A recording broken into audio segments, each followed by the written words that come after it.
स्त्रियों का सुहाग मांग भरना, अगर ये सिंदूर लगाओ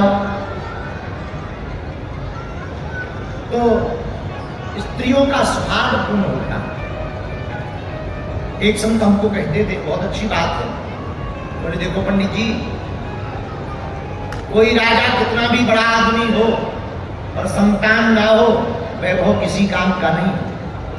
कोई गुरु कितना भी बड़ा नामी हो पर ज्ञान ना हो, किसी काम का नहीं है। कोई नदी कितनी भी बड़ी हो पर पानी ना हो, कोई काम की नहीं है।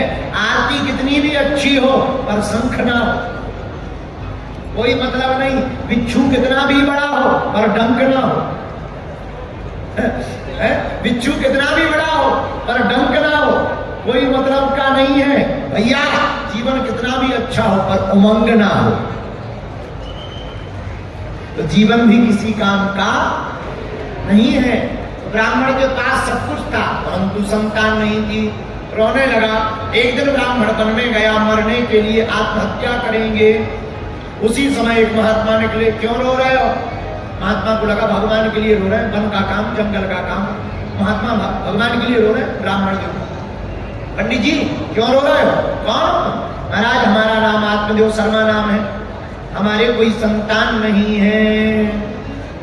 महात्मा बोले हम तो सोच रहे थे तुम भगवान के लिए रो रहे हो, तुम तो बेटा के लिए रो रहे हो। अरे बेटा किसी काम के नहीं है, बेटा रुलाते हैं, चक्कर में मत पड़ो, भजन करो। महाराज तुम महात्मा हो, तुम क्या जानो बेटा होने का सुख। जब पापा पापा कहता हुआ गोद में आता है, कान में रसगुल्ला सा घुल जाता है। महाराज हमको तो संतान चाहिए। महात्मा ने भाग्य की रेखाएं पढ़ी, बोले पंडित जी एक जन्म तो एक जन्म, 7 जन्म तक तुम्हारे भाग्य में कोई संतान नहीं है। और ब्राह्मण देवता बोले महाराज तब तो तुम आत्महत्या भोगने को तैयार हो। महात्मा बोले क्यों? बोले पहले तो हमारा दुख एक ही गुना था, अब तुमने 7 जन्म तक सत्य जन्मावधि नहीं बचा, नहीं बचा पुत्रो, नहीं बचा, नहीं बचा। आपने हमारे भाग में बता दिया कोई संतति नहीं, अब तो हमारा दुख 7 गुना बढ़ गया। लो अब हम आत्महत्या करेंगे, पाप तुम्हें भोगना पड़ेगा। महात्मा बोले बताओ कहां खामा खा फंस गए। अच्छे खासे जा रहे थे नाम जप करते हुए, बाबा जी के चक्कर में पड़े, पंडित जी के चक्कर में पड़ गए। हम करें क्या? ब्राह्मण देवता बोले महाराज संतों की वाणी पे भगवान को भी विचार करना पड़ता है। आप तो कह दो कि जाओ बेटा होगा, हमें भरोसा है हो जाए। संतों की वाणी पर भगवान को भी विचार करना पड़ता। महात्मा ने भी एक फल झोली से निकाला, ले जाकर अपनी धर्म पत्नी धुंधली को खिला देना, भगवान ने चाहा तेरे घर पर बेटा ही होगा। क्या हो महाराज, फल लेकर के आए, पत्नी को दिया, लो देवी जी फल खा लेना। भगवान ने चाहा 9 महीने बाद अपने भी घर पे किलकारी पूजेगी। और इनकी धर्म पत्नी तो धर्म ही पत्नी है। पतिदेव गांव में चले गए बताने के लिए, तब तक पत्नी फल लिए बैठी, खाऊं के ना खाऊं। पड़ोसन आ गई, क्या बात है बहन, आज बड़ी चिंता में, बड़ी प्रसन्न, बड़ी बीच बीच में मलिन दिखाई पड़े, कहाँ है गो? पड़ोसन से बोली अरे बहन तू ठीक आ गई, मैं क्या बताऊं, मेरे स्वामी जी ये फल लेकर आए, कह रहे इसको खा ले बेटा होगा। कहीं तुम ही बताओ फल खाने से बेटा होता है?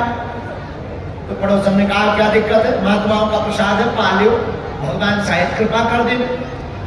तो धुंधली बोली एक बात बताओ, हमने सुना है जो स्त्री गर्भवती हो जाती है वो फिर दौड़ नहीं लगा पाती। तो पड़ोसन ने कहा तुझे कौन सा आर्मी में भर्ती होने जाना जो दौड़ लगानी है? तुझे कहां जाना है? तो धुंधली बोली नहीं मुझे जाना तो नहीं है, पर मैं सोच रही शायद मैं गर्भवती हो गई और घर में आग लग गई, सब तो भाग जाएंगे, मैं जल करके मर जाऊंगी। पड़ोसन बोली ये पक्का थोड़ी है कि घर में आग लगेगी। तो धुंधली बोली तू गारंटी लेके नहीं लगी। पड़ोसन ने सोचा कौन गारंटी ले, पता लगे अपने हाथ से लगा देंगे, इसका कोई ठिकाना थोड़ी है, आधी पागल वैसी दिखाई पड़ रही है। बोलो सीताराम, जोर से बोलो। इतनी बातें हो रही थी तब तक धुंधली की बहन आ गई, सगी बहन, और धुंधली की सगी बहन पर भगवान की बड़ी कृपा, 4 बच्चे आगे चल रहे। एक बच्चा उंगली पकड़े, एक को वो घर छोड़कर आई है, एक को वो गोद में लिए हुए है, एक कोख में पल रहा, पूरी क्रिकेट टीम तैयार है।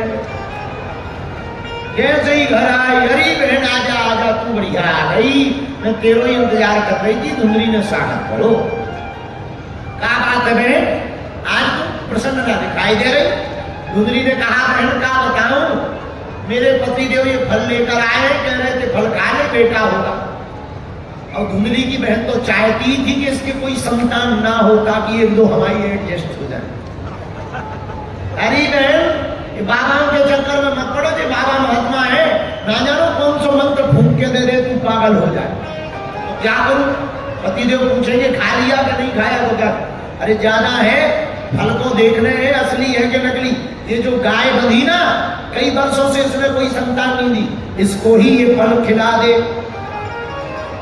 हमसे पूछेंगे फिर, वो तो बड़े भरोसे से कह रहे थे, हाँ तू चिंता मत कर, हमारी कोख में अभी अभी बच्चा आया है, भगवान की बड़ी कृपा है, जो भी होगा तू गर्भवती होने का नाटक कर दे और हम अपने पति का मुंह बंद कराने के लिए तुझसे कुछ माल पानी ले लेंगे, हम अपने पति को चुप करा देंगे, तू गर्भवती होने का नाटक कर, हमारे घर आ जा, जो भी होगा हम तुझे दे देंगे, उसी को अपना बच्चा मान लेना।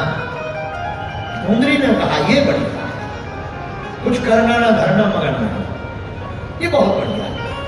फल तुरंत गाय को खिला दिया, गर्भवती होने का नाटक किया। 9वें महीने में जहां धुंधली की बहन को बेटा हुआ, पुत्र हुआ, सोई बेटा लेकर के खुशी खुशी घर आई और पति से बोली महाराज बधाई हो, बेटा हुआ है। अब बेचारे सीधे साधे ब्राह्मण, उनने तुरंत ढोल नगाड़े बुलाए, बजवाए, खूब नाचे, जय हो जय हो, भगवान की बड़ी कृपा, संत का प्रसाद फल गया, बेटा हो गया।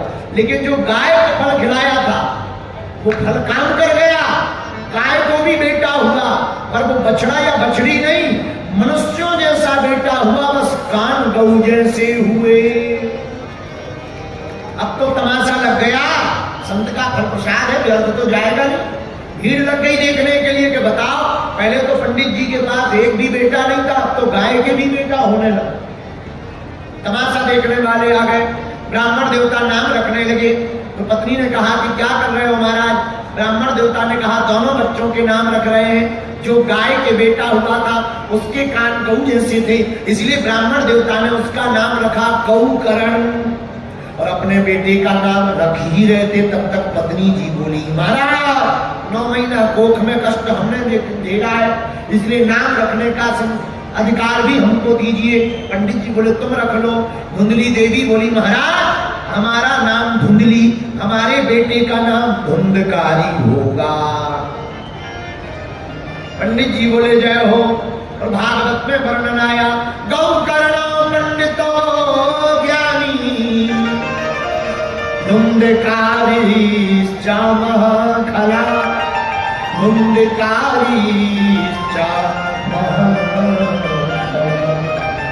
गोकर्ण तो पंडित और ज्ञानी बने पर धुंधकारी महाखल बना, क्योंकि वो संत का प्रसाद का बेटा नहीं है, धुंधली की बहन का बेटा है।